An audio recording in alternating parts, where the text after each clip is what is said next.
When my first marriage ended back in 2004, I thought my world was falling apart. My wife had left me for another man, the very reason our marriage crumbled.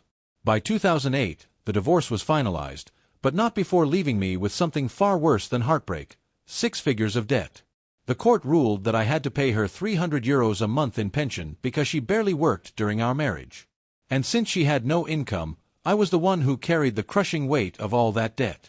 Alone. But here's the thing, I didn't hate her. I chose not to waste my life drowning in bitterness.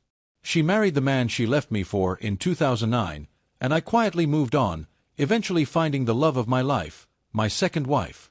And honestly, that's when I truly learned what happiness felt like. Still, karma has a way of catching up.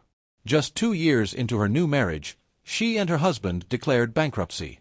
She couldn't hold a job, her health was deteriorating, her teeth were gone, and she constantly begged people for money. She painted herself as a victim, swearing the world wanted her to suffer. But deep down, we both knew, her suffering was the consequence of her own choices. I refused to help. Not out of spite, but because I had already given more than enough. And that's when life showed me something chilling. In December 2024, she fell ill. For an entire week, she refused to see a doctor, thinking she could brush it off. By the time an ambulance was called, it was too late. She was rushed to the ICU, but the next day, she was gone. Multiple organ failure. Just 51 years old. Her second husband quickly moved to claim her pension adjustment. After all, he had outlived her, and in his mind, he was entitled to it. But fate wasn't finished. Just 2 months later, in February 2025, he too was dead. Early 50s.